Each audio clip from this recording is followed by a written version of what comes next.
वार्ता कहिबा पाई। बहुत इंटरेस्टिंग बातें हैं। आप सबको बुक खरीदनी है और बुक को पढ़नी है, फिर हम उस पर सारी चर्चाएं भी करेंगे। एक दो नॉवेल्स चाहिए, एक दो बताइए ना। जैसे जैसे आप मैम सारी बातें लिखी है, पर उनके अभिनय के बारे में लिखे हैं, पर नहीं, सिर्फ अभिनय के बारे में नहीं है। ये जो बुक है, ये सफरनामा जो है वो बचपन से शुरू होता है और ये अनुभव जी के पैदा होने से पहले की कहानी है। उनके मम्मी पापा से ले किस तरह वो दुनिया में आए, उसके बाद पूरा चाइल्डहुड, उनका स्कूल डेज, उनके कॉलेज डेज, फिर स्कूल के टीनेज की लव स्टोरीज़ है, कॉलेज की लव स्टोरीज़ है कि जब टीनेज में जब पहला प्यार होता है उस टाइम की कहानी है। उसके बाद में जब दिल टूटते हैं फिर से प्यार होता है उसकी कहानी है। उसके बाद एल्बम में किस तरह आए, चाहे वो उनकी बीमारी की कहानी हो या फिर एल्बम में किस तरह का स्ट्रगल रहा, या फिर पहली फिल्म 2004 में आई लव यू कैसे मिली और उसको करते हुए क्या एक्सपीरियंस रहे। उसके बाद उड़ीसा से बंगाल सिनेमा करने के लिए जब वो बंगाल पहुँचे तो उसकी क्या जर्नी रही, या बंगाल से जब वापसी की उड़ीसा के लिए तो उसके पीछे की क्या कहानी थी।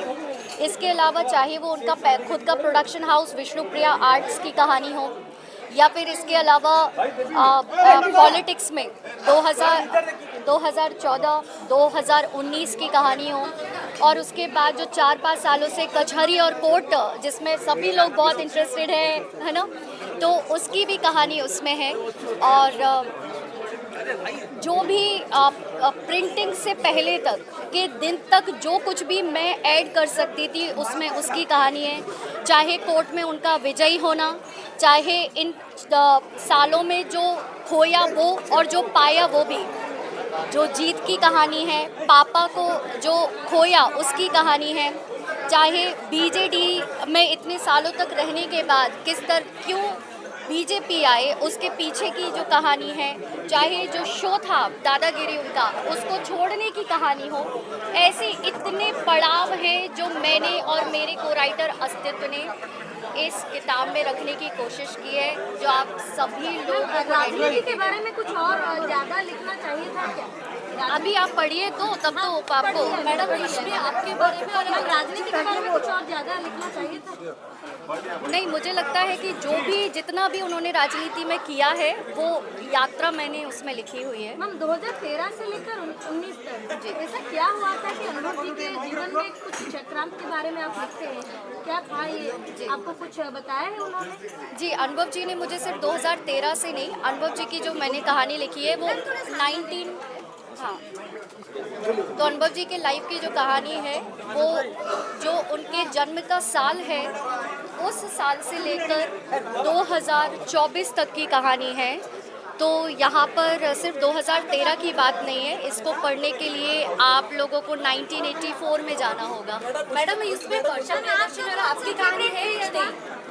वर्षा प्रदर्शन और आपकी कहानी जुड़ी है या नहीं? मैं तो राइटर थी, मेरी कहानी नहीं है। अगर मेरी कहानी चाहिए तो आप में से किसी एक को चुनना होगा कि कौन लिखना चाहेगा। तो वर्षा जी के बारे में इसमें है या नहीं? बिल्कुल, क्योंकि वो 2023 दिसंबर तक उनकी जीवन का पार्ट रही हैं, तो उसमें क्योंकि उनसे बातचीत नहीं हो पाई तो उनके बारे में हम बहुत कुछ तो नहीं लिख सकते थे, लेकिन ऐसा नहीं है कि उनके बारे में बात नहीं हुई है। बिल्कुल उनके बारे में बात हुई है। उनके बारे में क्या बात हुई है उसके लिए आपको किताब खरीदनी होगी और पढ़ना होगा, क्योंकि आप जो भी जानना चाहते हैं ना, आपके जो भी प्रश्न हैं वो किताब के अंदर है, तो वो बिना पढ़े नहीं पता चलेगा। 13 से लेकर 19 तक उनको फिल्म हॉल में जगह नहीं मिलती थी, ऐसा कुछ है? किन जगह नहीं मिलती थी? फिल्म हॉल में ज़्यादा रिलीज नहीं हो पा रहा था, आपने जैसे लिखा है। मैंने तो ये नहीं लिखा है। 13 से लेकर 19 तक उनको फिल्म को रिलीज होता था, लेकिन बहुत दिक्कतें आती थी। नहीं, 2013 से लेके 2019 के बीच में अनुभव मोहंती की अभय फिल्म रही जो कि बहुत सुपर हिट। नहीं हॉल नहीं मिला था। बहुत अच्छी फिल्म वो चली, फिर उसके बाद जितनी भी फिल्में आई हैं, आप प्रेम कुमार फिल्म आई और बहुत सारी फिल्में उन्होंने की। उन्होंने बीजू बाबू की, उस बीच में उन्होंने काबुला बाराबुला की और इस बीच में अगस्त्या की। और अगस्त्या हर किसी की ज़ुबान पर है। मेरे हिसाब से अगस्त्या 2016 या 2017 की कहानी होनी चाहिए, तो ये सवाल तो मेरे हिसाब से इररेलेवेंट है। मैडम लास्ट फिल्म कॉर्मसी क्या बोल रहे हैं? इतने लोग थे, आपने अनुभव की टाइटल चुना, उनके जीवन के बारे में लिखना क्यों चुना? नहीं, इस किताब को लिखने के लिए मुझे चुना गया। ये किताब का टाइटल क्या है? ब्लॉकबस्टर्स टू बैलेट बॉक्स, जिसका मतलब है कि ब्लॉकबस्टर्स जो उन्होंने फिल्में दी हैं, वहाँ से राजनीतिक जो सफर रहा ये उसके बारे में। मैडम जब भी अनुभव मार्के के साथ आपका नाम जुड़ जाता है तब नया नया कंट्रोवर्सी होता है और लोगों को सुनने को भी अच्छा लगता है। अब आप उनके नाम मतलब बुक लिखे आगे भी और कुछ अगर कंट्रोवर्सी होगा तो उसको फेस करने के लिए रेडी? हाँ, मैं हर फेस को फेस करने के लिए रेडी रहती हूँ। और सच में मुझे ईश्वर ने इतना ब्लेस किया है कि किसी भी तरह का हर्डल हो, किसी भी तरह के अप्स एंड डाउन्स हो, I am always ready to face.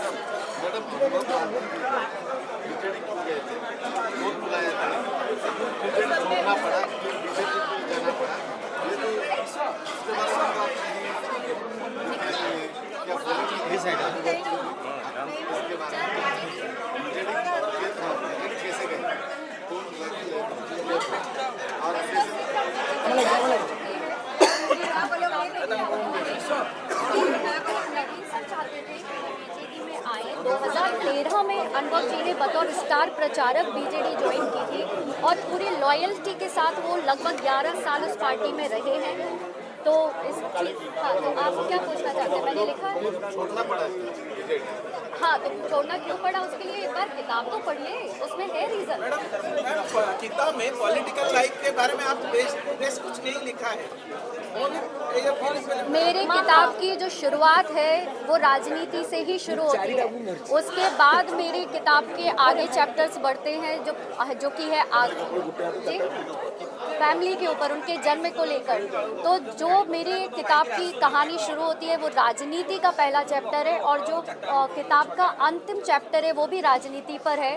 तो राजनीति को उतना स्थान मिला है जितना वो उसमें सक्रिय अभी तक रहे हैं 2024 तक। फिल्मों का भी उतना स्थान मिला है जितना वो 2004 से लेके 20 साल 2024 तक रहे। इसके अलावा इस किताब में हर पड़ाव जो जितना समय तक रहा है मैं वही लिखूंगी ना। मैं एक्स्ट्रा 11 साल हो दीजिए, 11 साल का पॉलिटिकल करियर है, तो कुछ और पन्ने चाहिए थे पॉलिटिकल करियर को बैठे करने के लिए? नहीं, मुझे लगता है क्योंकि अभी एक राजनीतिक पारी की नई शुरुआत हुई है और मैं इसे वॉल्यूम 1 कह रही हूँ। अभी अनुभव जी की जितनी उम्र है और जितना उन्होंने अचीव किया है, मुझे लगता है कि अभी मेरे जानने वालों में तो बहुत कम लोग हैं जो इस उम्र तक इतना कुछ अचीव कर पाते हैं और हमें और ज़्यादा चाहिए। तो मैं जानती हूँ कि अनुभव जी अपने फैंस को कभी निराश नहीं करते। आने वाले समय में वॉल्यूम 2 बिल्कुल आएगी, लेकिन अभी आने वाले 2-4 साल में तो नहीं आएगी। जुड़े होंगे तभी उनके जीवन में जुड़े होंगे आप, उनकी वो जो बुक रहेगी उसमें आप रहेंगे। कौन कब तक किसके जीवन में रहता है इसे प्रिडिक्ट नहीं किया जा सकता। लास्ट एक पिक्चर हमने इंस्टाग्राम में आपका देखा था अनुभव जी के पिताजी के साथ। आप उनसे लास्ट बात कब की थी और क्या उन्होंने आपको कुछ बोला था, कुछ वर्ड्स बोला था आपको? क्या और मतलब मुझे उनके फादर के साथ जब मैंने इंटरेक्शन किया है वो बहुत एजुकेटेड, बहुत ही एकेडमिक्स में बहुत स्ट्रॉन्ग लगे और मैं भी हमेशा पढ़ने की शौकीन रही हूँ। तो मेरा और उनका उस पूरी फैमिली में सबसे ज़्यादा मेरा और उनके फादर का जमता था।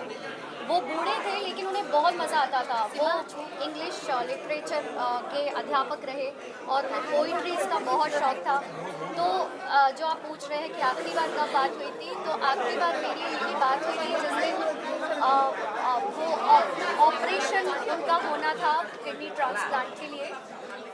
उस वक्त मैं हॉस्पिटल में ही थी। कुछ बोला था आपको कि अनुभव जी का ख्याल रखना या कुछ? नहीं, उन्होंने मुझसे कहा था कि I want to talk to your parents और ये पहली बार था क्योंकि मैं जब से अनुभव जी से मिली हूँ उनके फादर डायलिसिस पे रहे, बीमार थे।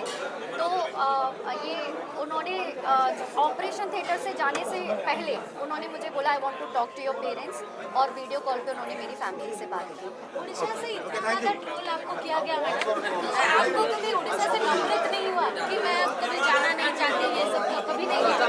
नहीं नहीं बिल्कुल नहीं, क्योंकि मैं ना कृष्ण की भक्त हूँ। मैं जहाँ से आती हूँ वृंदावन मथुरा, और मुझे याद है कि आज 15 फरवरी है ना, लास्ट ईयर 14 फरवरी को सरस्वती पूजा थी।